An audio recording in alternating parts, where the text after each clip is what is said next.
Sabana. Are you ready? Kicau, kicau, kicau mania. Kicau, kicau, kicau mania. Kicau, kicau.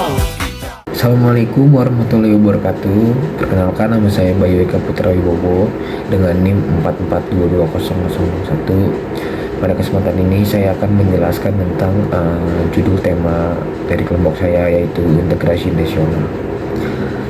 Ya, integrasi nasional adalah proses menyatukan berbagai perbedaan dalam masyarakat seperti suku, agama, budaya, dan bahasa agar tercipta persatuan dan kesatuan bangsa dalam perilaku kehidupan bermasyarakat. Integrasi nasional dapat diwujudkan dengan sikap saling menghormati, toleransi, gotong royong, menjaga kerukunan, serta mengutamakan kepentingan bersama demi terciptanya kehidupan yang harmonis. Adapun syarat-syarat integrasi nasional yang dibutuhkan agar bangsa kita ini bersatu. Yang pertama itu anggota masyarakat merasa saling mengisi. Yang kedua, adanya kesepakatan yang konsensus mengenai nilai dan norma Pancasila. Yang ketiganya yaitu nilai dan norma tersebut dijadikan aturan bahan baku. Nah, seringkali nih kita sebagai masyarakat juga tidak luput dengan integrasi. Nah, mengapa sih integrasi nasional itu penting? Oke, tanpa integrasi yang kuat, sebuah negara besar seperti Indonesia itu tidak akan menghadapi ancaman yang serius nih. Akan menghadapi ancaman yang serius. Maaf, salah. Nih, salah satunya yaitu mencegah disintegrasi atau perpecahan. Nah, contohnya menghindari konflik horizontal antar warga dan gerakan separatisme yang ingin memisahkan diri dari NKRI. Contohnya yaitu seperti GAM, ya OPM di Papua. Nah, kejadian-kejadian seperti itu harus kita hindari supaya tidak ada konflik di NKRI dan memecah belah kesatuan Republik Indonesia.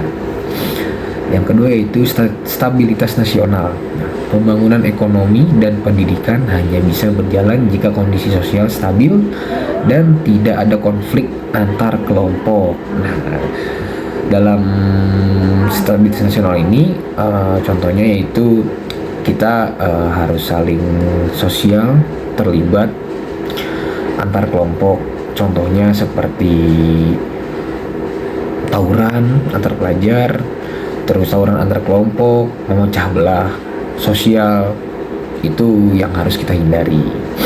Nah, yang ketiga yaitu menghadapi tantangan global. Nah, di era digital, ancaman bukan lagi senjata, melainkan ideologi luar dan hoax SARA yang masuk lewat media sosial untuk memecah belah kita dari dalam. Nah, di era sekarang ini banyak sekali nih isu-isu propaganda yang ingin memecah belahkan negara kesatuan Republik Indonesia nih, mulai dari media sosial, mulai dari website, video, ataupun itu. Nah, kita sebagai warga negara yang pintar dan berakal ini, kita harus memilah mana media yang baik, mana media yang buruk.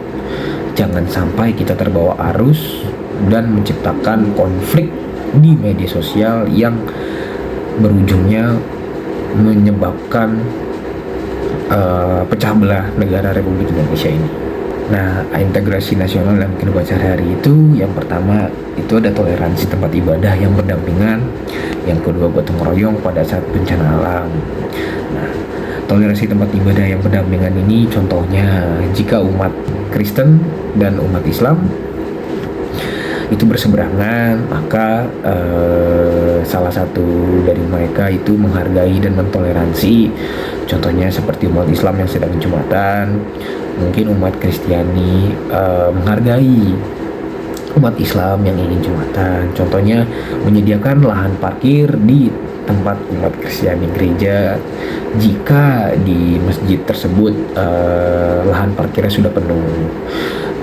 Sebaliknya pun seperti itu, jika umat Kristiani ingin beribadah di hari Minggu dan lahannya sudah penuh, maka di lahan parkir masjid dibuka untuk umat Kristiani. Jadi kita harus saling toleransi antar umat beragama. Yang kedua itu gotong royong. Nah, gotong royong ini sangat penting. Kenapa sangat penting? Karena gotong royong itu menimbulkan sikap sosial yang baik. kepada masyarakat. Contohnya seperti membangun jembatan, membersihkan selokan dari sampah-sampah yang menyebabkan banjir. Nah, dari situ juga kita bisa menyimpulkan bahwa sosial itu sangat penting dalam kehidupan dan integrasi nasional dalam kehidupan sehari-hari. Berikut kesimpulannya, yaitu integrasi nasional adalah proses menyatukan keberagaman dalam suatu bangsa menjadi satu kesatuan yang utuh, harmonis dan saling menghargai. Dalam konteks Indonesia, integrasi nasional sangat penting karena adanya perbedaan suku, agama, budaya, dan bahasa.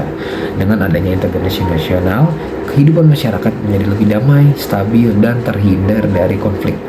Oleh karena itu, setiap individu perlu menumbuhkan sikap toleransi, gotong royong, serta rasa cinta tanah air agar persatuan dan kesatuan bangsa tetap terjaga. Baik, mungkin itu saja yang bisa saya sampaikan. Kurang lebihnya mohon maaf. Assalamualaikum warahmatullahi wabarakatuh.